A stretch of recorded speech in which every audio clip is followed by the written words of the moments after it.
afternoon,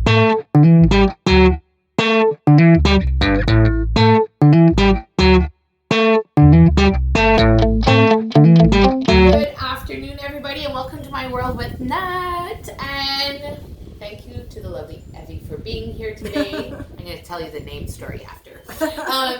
And we're in the rooftop of your new home. Look at this view. It's so amazing. And I love to discover all these new places because you drive by. So you and your husband bought a home in the gated community called Hispaniola. And I've driven by it a few times. I'm like, I wonder what it's like in there. And today I got to drive around, so it's so cool. I'm going to do a little video later and try to capture that. Area, yeah. It is. So tell us all the things. How long have you been in the DR now? So on the 30th, it'll be 7 months. Wow. Yeah. You feel like it goes by fast? Yeah. Really fast. Yeah. Just wait. The first 2 months were like not super fast because you're just getting acclimated. Yeah. But after that, I was like, what? 5 months, 6 months? Now we're on 7 months? Like it's nuts. You get into that routine, right? Yeah. And it goes back to that one. I did a video with a local guy named Joanne, and we were saying like the first month or so is like that honeymoon phase, right? Totally. Where you're like enamored with all the things, and you're checking out and the restaurants and the drinks, and you're in vacation mode, really. Yes, totally. Right? Totally. And then you fall into more of that beat, the rhythm, the routine, let's say. And it was funny because I was thinking on my way here, everybody sort of is just living their life here. Yeah. It's not, I don't want to say it's not special, but I met him, I saw a mom, I was like, hey, how you doing? And I thought, I should call her, or we should, get the kids together. But they have a life too, and they have 3 kids, and I only have 1, so the beat is different. Yeah. Depending on that. Yeah. And so far, what are your thoughts on, are you happy with your choice? Oh, yeah. Yeah. No, I love Dominican for sure. The house, we're really excited, especially because we had on our end a bunch of obstacles with our insurance because our house burnt down in BC. Okay. So, which was actually a big thing because I've seen some friends that have left who had certain expectations about certain things. Yeah. Where we didn't have any expectations because our bridges were literally burned. So we just came open to whatever. Yeah. And I think also coming from BC, price-wise, relativity-wise, everything seemed less expensive. Where I know sometimes comparing to the east coast of Canada or maybe some areas of Quebec and even some areas of, I think, Ontario if you're not in southern, close to Toronto, because obviously that area. So everything seems overall amazing. You just have to kind of get used to a few, the drivers took me a minute to get used to. I'm like, what do you mean there's 2 lanes and they're making 4 lanes? Yeah. And I think one of the things that I taught, and the driving I think comes up in every video I do. Yeah, totally. But the thing that I talked with somebody about this morning is that there seems to be this just organic flow with the driving. People just go along with it. If you're, turning right, the moto that's following you is going to go around you and keep go. He's not going to slam on the brakes and wait for you to turn and then get going. He's just going to keep going. And you have to respect that. You have to think, they got it going. And I know there's a few times I've probably done a few Dominican turns where I'm like, probably shouldn't have done that. That wouldn't have been okay back home. Yeah. That wouldn't have been okay back home. So what are some of the things, so far that you have been your aha moments, or your yes, I'm in flow here. This is where I'm sure there's more than one. I don't know. That's a good question. I think just probably the obvious one's the warm weather. Yeah. It's a little humid for me sometimes because being again out west, the summers are not that humid. Yeah. So even though I grew up in Ontario, I haven't spent enough time in Ontario in a while. But in general, just having the whole warm weather all the time and having pineapple and mango and coconuts all year round, that most of it's fresh, mango it's twice a year and now it's the season again. But some of that, just all the time, I still am so grateful. I'm just surreal. Is it surreal sometimes? I I wouldn't say it's surreal, but I definitely feel like the sacredness or like the heightened thing of it. Like I still have gratitude. Yeah. Like I remember when I first moved to BC and the ocean's there and whatever, and you know my husband like grew up there, so for him it's beautiful, but like he kind of loses that like. It's there. Yeah, we're with me here so far. I mean it's been 7 months, but I haven't lost any of that. From day one to day 7 months later, I'm still like like a pineapple, and it's so good, and it's just like from the Clamato, and it's like super inexpensive, and that's like part of why my mother-in-law is coming back, because she's just like, I miss all the like fresh tropical fruit and all of that's just so amazing and simple and easy, and it's just part of life. Yeah, and I think like it's been just over a year for us, and you know I get up in the morning and I look out my kitchen window, and I look at the palm trees, and I think, oh yeah, I'm here. Yeah. I still have that feeling of, I call it surreal. Like, it's almost like, yes, you're still here. And my husband laughs at me because he thinks, no, we're here. Like, for him, it's like I don't want to say I'm not grounded, but I guess gratitude, or there's something that it's still novel. It's not, I don't take it for granted. Yeah, totally. The novel, exactly. Yeah, exactly. And we just moved back closer to the beach. So we're not on the beach, but I love, like the other night, I was sort of having not a great moment. I was like, ugh. And I cleaned up after dinner and I said to Rhett, I'm going to go to the beach. And he's like, okay. And it's a 2-minute walk. And I plopped my butt down and I dug my feet in and I just like, it was there. And I just sat. And it was like probably the best like medicine, right? Oh, totally. Negative ions, grounding, earthing. Yeah, totally. Absolutely. Which you say that one of the questions I got recently from somebody online was, what's the like healing or esoteric community like here? Right. Yeah. Is there one? And I'm like, oh hell yeah. Yeah, for sure. There are a lot of resources. Yeah. And I kind of like it because I have friends, like Costa Rica was one of the spots we kind of looked at. And so I have friends, like a hardcore yogi friend that used to be my roommate. We lived in a communal house.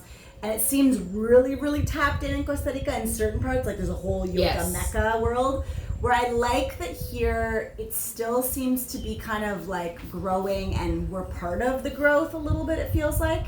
Yeah, there's room. Yeah, there's room to be part of it rather than like, I don't know, witnessing it, or I don't know, but it's so there's definitely yoga, which is beautiful. There's some sound healing. Sabrina is one of the people. Maddie, who just had a baby, who's super beautiful, and she's one of the yoga teachers from Natural Cabana. And it seems like a lot of the yoga teachers will kind of go to a lot of the spots. I'm still, to discover more of the yoga places and retreats and things.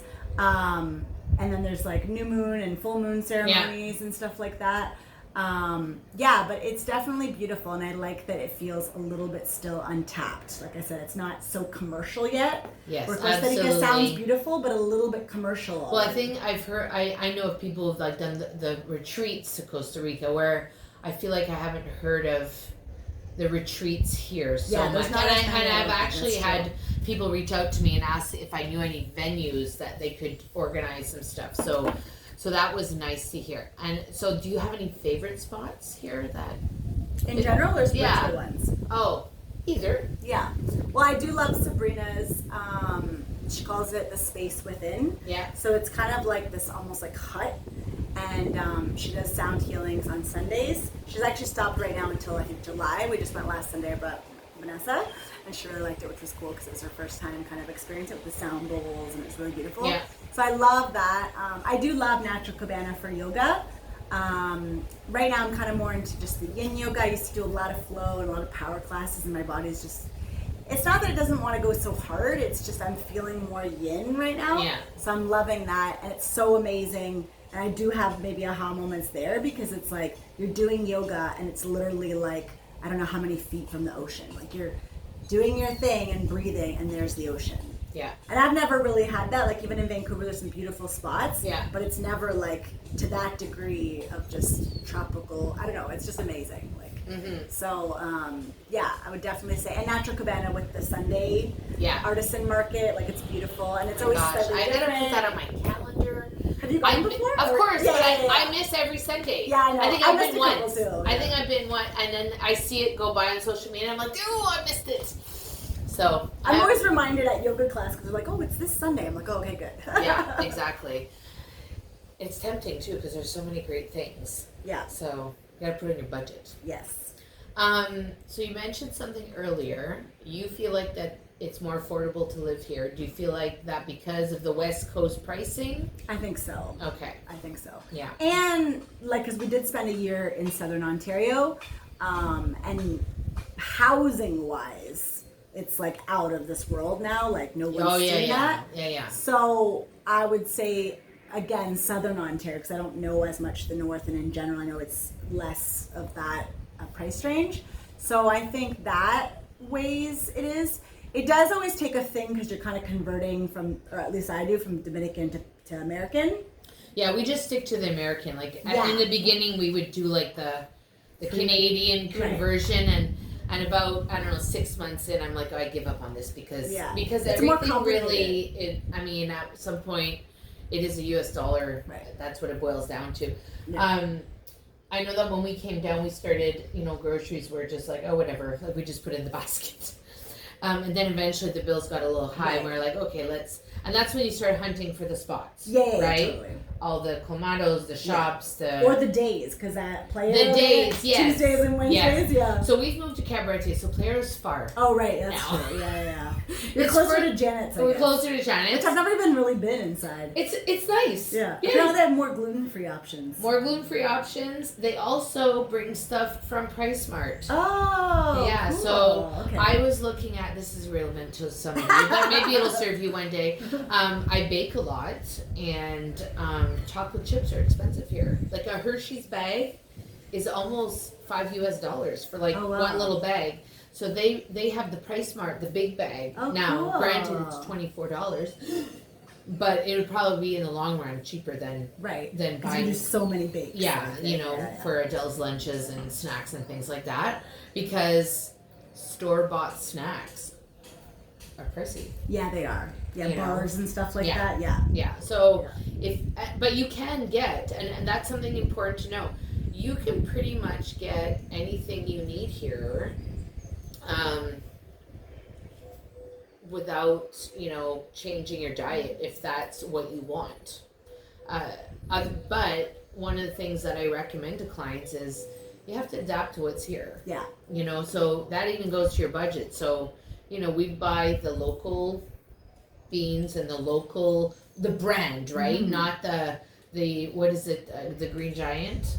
I saw him the other day, on the shelves. Right. And you're paying more just because it's like imported. Exactly. Yeah. The minute it has that North American sort of label, then you're going to have to pay for that. Yeah. What are some of the things that you were like, oh my God, is this really happening right now? Well, I think, again, with the driving, seeing people on the moto or whatever, and it's like they'll have like some big... I was saying, what's the craziest thing you've seen them carry? Yeah, like some big piece of like... ladder, steel, washing machine one day. I've heard stuff like that. I haven't seen that. I've seen it with like trucks, and they have like a whole bunch like piled on top of each other. But I have seen like steel beams or something. Yeah. Like long. Like 3 times. Couple of guys, holding on, and you think, wow. Yeah. First of all, that wouldn't even be allowed in Canada. No. A, the weather, but B, like you cannot go on a highway like that. No. So the driving is a reoccurring theme. I need to come up with a new question. Like what are the things that shock you? Yeah. I think one of the things that you wouldn't know this maybe, but like Adele goes to school, and there are kids, I've seen them get out of the car in the morning and they don't have shoes. And at first I was like, oh, they must have forgotten them in the car. Oh, no, they just don't wear shoes. Yeah. They show up with no shoes, they leave with no shoes. Which is so grounding, the negative ions again, right? So I said to Adele, well, do you wear shoes at school? And she goes, sometimes I take them off. But they have like the gravel at the school is like a little like tiny little rocks, so it's harder on the toes. So she's not a fan of that. But like, wow. Yeah. That your kids just hop out of the car and, are able to, I guess you're saving on footwear. Yeah. Right? Yeah. What would be some of the things that for you, like if you if you knew now what you knew then, if you knew then what you know now, like, would you do something differently? Or what advice can you offer somebody, like, who's watching this and thinking, yeah, I want this view, I want this breeze. Yeah. I mean, I think I don't know, like, if you want some of the comforts back home, like the whole barrel situation, I think it's a good idea. Like, did you send barrels? Yes. Okay. We were lucky. So Vanessa helped us a lot. Yeah. Vanessa, we had actually first met online. Okay. And because we both went to the same nutrition school, and she was coming here, and then we were going to BC. Anyways, so when we figured out the house was gone, we're like, okay, let's look. And we decided on Dominican. It took us like a week or two. And so she suggested that, and we had 2 weeks because we had to drive across Canada. Originally we were going to fly, and that didn't work out, from BC to Ontario. So we had like 2 weeks to get our barrels, get our papers, get our dogs ready. And it was a little nuts, but it was worth it, I think, for some things. Like, again, just with like gluten-free stuff, and a lot of it you can get here, but it's not the same. Or like now my mother-in-law's coming, and it's so she's bringing a stockpile. Oh yeah, she's bringing like panties and like a few books, because all of that's whatever. So I think if you want some of those comforts, it's good, because that is a thing with like bringing stuff in because of the weight. Yeah. So I have a friend coming back, I think tomorrow. She's bringing applesauce. Yeah. Because it's just unaffordable here. Yeah. My friend's bringing my Greek olive oil. There you go. Well, I brought and I made applesauce because we had some apples that Adele didn't care for, so I made applesauce the other day, and she ate it. She liked it. Yeah, manzanas. It's always in Duolingo. But it's a pricey item here, applesauce. So my girlfriend's bringing applesauce, which is so ridiculous. But she's a kid, and she likes it as a snack. So for now, and I use it in my baking. I use it for oil. Yeah, totally. Yeah, it's a good sweetener. Yeah. So what should so the barrels ship, and would you say ship the things that you like, those comforts, that would be your top one? Yeah, especially if you're gonna be here a little while. Like if you're gonna be here for more than 6 months, I think it's worth it. I think you have to just learn to go with the flow with some things. There's a lot of gifts that come with Dominican. Yeah. But there are a few things sometimes, like we had a rat the other day in our house. Oh, nice. Yeah, in the back unit. Because we had left all the doors open and just didn't know, and there's like construction going on. Not that, because I've seen... My face, I'm like, really? Yeah. I've seen field mice at my parents' house. And it happens, right? They're everywhere. But we just didn't really think about it or know, and it was crazy. And then a few of the Dominicans are like, oh yeah, I'm about that. Like, they're just like, whatever, like, let's get the machete out. You know, like, You're the second person I hear about rats and machetes. Like, really? Yeah. Oh, Mel. Yeah. Just tell me the story. Yeah. No, that wouldn't work. And your dogs didn't freak out? I was surprised Cora didn't, but I don't know, I don't want to say she's getting older because she's still really young. Yeah. But, I don't know, Okay, so... keep your doors closed, folks. Keep your doors closed. Yeah. Yeah, absolutely. There's also an ant thing sometimes, which I use my 2.5, like, from the water. Yeah. Which has helped a lot. But what else with comfort or whatever? I don't know. Like, I think you just have to learn to go with the flow. I think if you're comparing your old life to your new life, then that's where you might kind of... So, but again, I didn't have that because...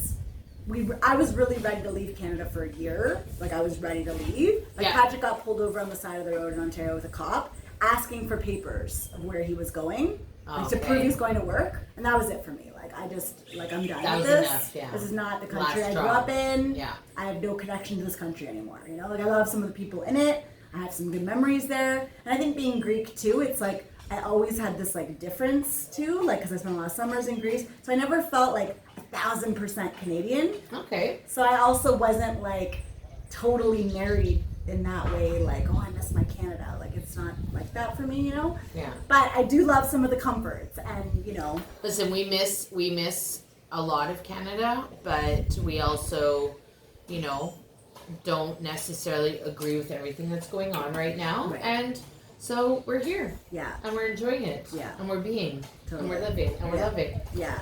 And that's been the best part, I think, too, is, like, I just wanted for a little while to just, like, live again, you know? And I definitely feel that here. Like, I don't feel the noise. Sometimes I talk to my family or my mother-in-law and some of the noise, or even friends. Yeah. And before, I used to be so into, like, analyzing these videos and this and Now it's like I just don't have energy for that. Yeah. So my energy is going more into my work and just solving my own crap and just really, really living. Absolutely. Oh, and that's one thing I would say too is like, you know, even though it's like paradise in some ways, for me anyways, after a couple months, the problems that you had when you left, all of a sudden after a couple months, you're like, oh, they're still there. You still have to deal with some of that inner work or whatever it is. Yeah. They still are here even in paradise. Yeah. So that was a little bit of a surprise to me because I was like, this is so beautiful. They all are gone. Then I was like, oh, gotta deal with that man, you know? Exactly. And I think that if you come here thinking that problems will go away, right. They will not. No. Absolutely not. So solve your problems before you go. Yeah. Ship all the creature comforts that you have. Those are the good things. Yeah. And go with the flow. Those are awesome tips. Thank you. One last cool thing. Hold on, one more. Not necessarily tip-wise, but I really, in general, love the whole food here. Because being a nutritionist, it's like, I feel like back home, it can be better with labels and stuff sometimes. But a lot of whole food here, in general, is not sprayed the same. Yeah. The seeds are real seeds. You don't deal with the Those GMOs canola as seeds, much. man, are ginormous. Yeah, totally. Man, it's a good. Yeah. I've never had passion fruit. If you eat meat, you know, it's like pretty much all pasture raised, or at least normal antibiotics. The meat here is it's not always way cut better. the same. It's not cut the same necessarily, but there are resources for that. Yes, there are. But we eat meat, and me too. we've experienced, like, we've found different places, and you know, so. And the eggs, and I don't do a lot of dairy, but I love I had the eggs butter. with feathers on them today, so you know that is a fresh egg. Yeah, totally. That egg just like it wasn't even tidied up. So awesome. Oh my God, this was amazing. Thank you so much. Yeah, you're welcome. If you are thinking of relocating and you're not sure where to start, where you are in the process, make sure you reach out. Click in the calendar link below. You can book your free call so we can figure that out together. See if we're a great fit, and we can get you here, save you some time, energy, and money, and make it happen. And there it is. We're signing off with a little barking. Abby, thank you so much for being here. Yeah, thank you so much. That's so fun. Okay, take care, and I'll see you soon. Bye guys.